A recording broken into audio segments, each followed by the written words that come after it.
자녀 양육, 때에 맞는 수고로 얻는 행복과 기쁨. 코로나19로 인해 사회 경제적으로 혼란과 어려움이 가중되는 이때 유난히 힘든 사람이 바로 어린 자녀를 둔 젊은 부모들이다. 어린이집과 유치원의 장기 휴원 사태로 인해 엄마들로부터 "저 좀 살려주세요" 라는 말을 자주 들었다는 어린이집 원장의 말처럼 유아기 자녀를 둔 부모들은 꿈에도 생각하지 못한 힘든 나날을 경험하고 있다.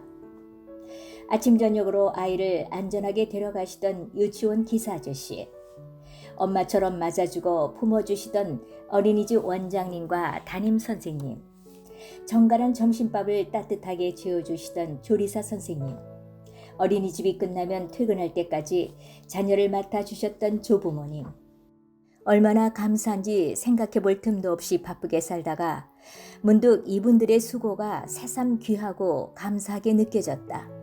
한 아이를 키우려면 온 마을이 필요하다라는 아프리카 속담처럼 이제 한 아이를 키우는데 조부모는 물론이고 어린이집과 유치원의 교직원부터 인공지능 디지털 기기까지 도움을 준다. 나와는 상관없다고 생각하던 4차 산업혁명 사회는 이미 깊숙이 자리 잡고 있었다. 특히 젊은 부모들은 그 혜택을 잘 누리고 있다.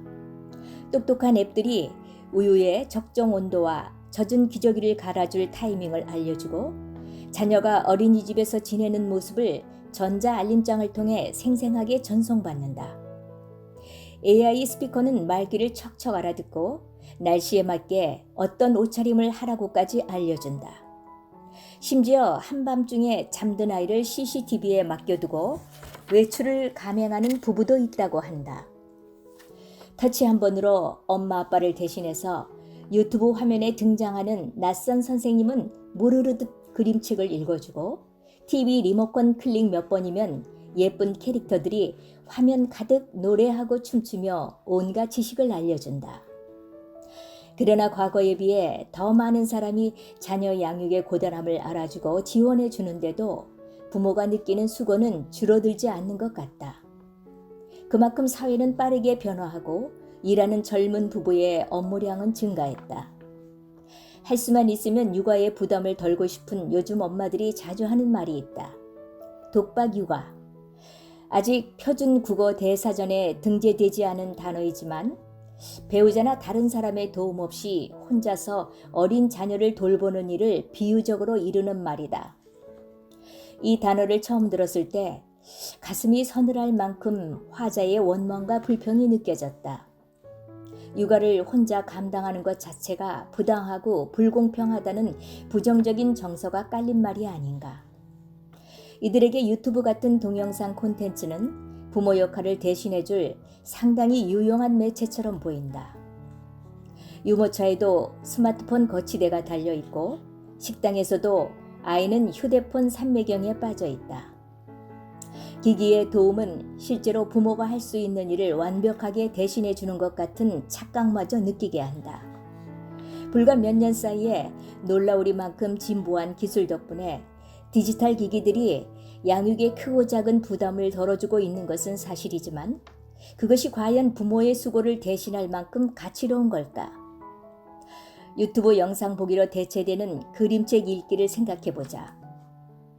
그림책은 어른과 아이가 함께 읽는 책이다.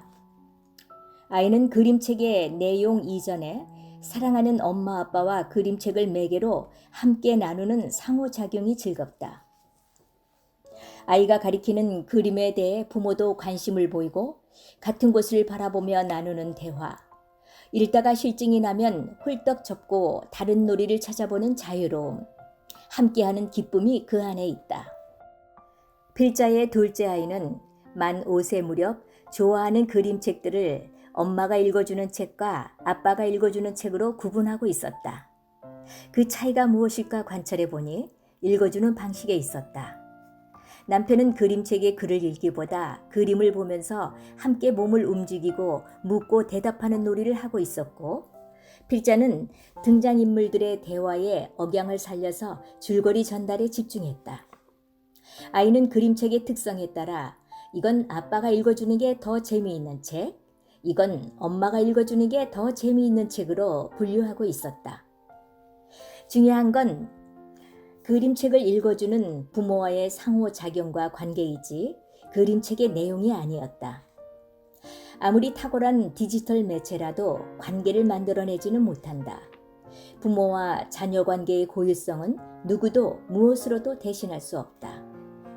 젊은 엄마 아빠들의 나는 특별하고 소중하다는 자기 중심적인 인본주의 사고방식이 점점 더 견고해지고 있다. 크리스찬 부모 중에서도 나는 부모이기 이전의 나이고 나의 인생을 삶의 우선순위에 두는 것이 합리적이라고 여기는 사람들이 늘어가고 있다. 게다가 세상은 가시적인 성취가 인생 최대의 목표이자 성공이라고 사람들에게 계속 주입하고 있으니 자녀와 함께 보내는 시간은 낭비이고 자기 퇴보이고 피곤만 쌓이는 괴로운 노동인 것처럼 여기는 분위기다. 이런 풍조가 결국 사랑하는 자녀에게 쏟는 수고와 헌신은 디지털 기기에 떠넘기고 양육의 기본마저 망각하게 하는 것은 아닌지 염려스럽다. 일찍이 현대 교육의 아버지 코메니우스는 청년기까지의 교육 체계를 6년 주기로 나누고 어머니 무릎 학교, 모국어 학교, 라틴어 학교, 대학의 4단계로 제한했다. 비록 어머니 무릎 학교가 정규 학교 체계는 아니지만 사랑하는 어머니의 무릎 위에 앉아서 함께 그림책을 보고 어머니의 목소리를 들으면서 얼굴과 가슴을 만지고 크고 작은 놀잇감을 가지고 노는 직접적이고 구체적인 상호작용과 자신이 사랑받고 있다는 확신이 교육의 첫 단추라고 보았다. 어머니의 무릎은 수고이고 헌신의 상징이며 동시에 사랑이 넘치는 양육의 본질을 의미한다. 양육은 본래 수고스러운 것이며 그것은 아무리 기술이 발전한다 해도 인공지능이 대신해 줄 수 없다. 큰아이가 고2 때 급식 사고가 생겨 한 달 가까이 도시락을 싸야 할 일이 생겼었다. 초등학교 때부터 이미 급식 제도가 있었으니 소풍 가는 날을 빼고는 도시락을 싼 적이 없다가 매일 아침 6시 40분 등교 시간에 맞춰 도시락을 싸놓는 일은 전업주부가 아닌 필자에게 간단하지 않았다. 그러나 엄마, 학교 급식은 5, 6교시만 지나면 금방 배가 고픈데 도시락은 든든해요 라는 아이의 말 한마디에 시작된 도시락 싸기는 고3 수능 보는 날까지 이어졌다. 그 사실을 잘 기억하고 있던 작은 아이도 고3이 되니 당연히 엄마표 도시락을 기대했다. 둘째의 도시락은 점심뿐만 아니라 야간 자율학습을 위한 저녁까지 2개였다. 한꺼번에 2개를 싸줄 만큼 손이 빠르지도 않고 날씨도 점점 더워져서 결국 저녁 도시락은 학교 일을 마친 후 서둘러 귀가하여 부랴부랴 싸서 직접 학교까지 배달해야 했다. 저녁 도시락을 받으려고 학교 현관 앞에 서 있던 노을에 물든 작은 아이의 해사한 얼굴이 지금도 생생하다.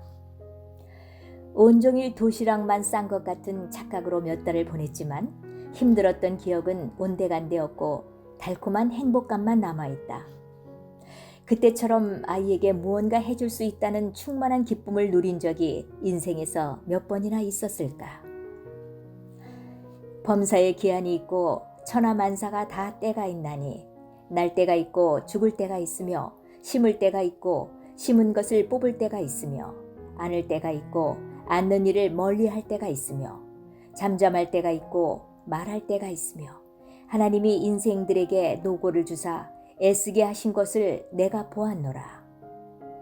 전도서 기자의 말처럼 부모 노릇도 때가 있고 자녀의 발달 단계에 따라 그 역할도 달라진다. 영유아기에 자녀를 둔 부모는 자녀의 눈을 마주보고 몸을 부대끼며 수고할 때다. 그러나 그 헌신에는 세상의 어떤 수고에서도 얻을 수 없는 기쁨이 있다. 자녀와 함께 그림책을 볼 때마다 코를 간지럽히던 매끄러운 머리카락의 촉감, 그림을 가리키는 봄날 가지에서 솟아나는 새순보다 부드럽고 고운 손가락, 허벅지를 누르는 탱탱한 엉덩이의 무게는 아이와 함께하는 수고가 없다면 절대 간직할 수 없는 보석 같은 추억들이다.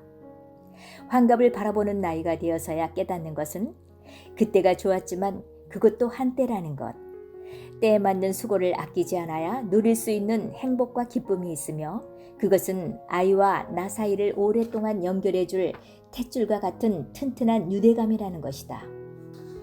고단한 몸으로 아이를 씻기고 재우는 수고, 한밤중 열이 펄펄 나는 아이에게 차가운 수건을 대주는 헌신도 그때가 아니면 할 수 없다. 생각해보면 자녀를 낳아서 기르는 것만큼 하나님과 동역하는 영광스러운 기회가 또 있을까? 애초에 나에게는 생명을 잉태할 아무 능력이 없었다. 하나님은 천하보다 귀한 당신의 자녀를 나의 태를 사용하여 세상에 보내주시고 나의 손을 통해 길러내신다. 그러나 아이의 키가 자라고 생각이 자라는 동안 하나님은 아이를 통해 나를 자라게 하셨다. 눈물 뿌린 간절한 기도의 문을 열어주시고 말씀을 스스로 떠먹게 하시고 예배를 사모하는 자로 키우셨다. 어느새 세월은 흐르고 내 눈앞에는 제 사랑하는 남편과 나란히 선 여인, 전날의 야근에도 또 하루를 시작하는 발걸음을 당차게 내딛는 청년의 뒷모습이 보인다. 성인이 된 두 아이를 볼 때 무에서 유를 창조하시는 하나님의 놀라우신 사역에 동참하는 영광과 성장의 은혜를 내게 허락하셨다고 고백한다. 사랑의 기쁨은 그 대상을 소중히 여길수록 더욱 커진다. 신기하게도 그 사람을 소중히 여기고 행동에 옮길수록 내가 더 행복하고 만족스럽게 된다.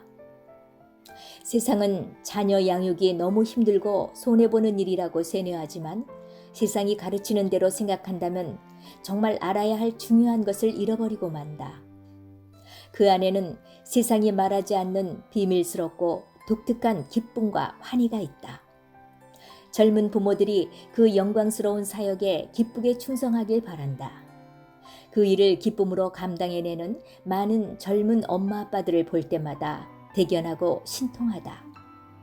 자녀 양육으로 수고하는 그 시간은 인생에서 너무 짧고 뒤돌아보면 아쉬움 투성이다. 아이는 아까울 만큼 금방 자란다.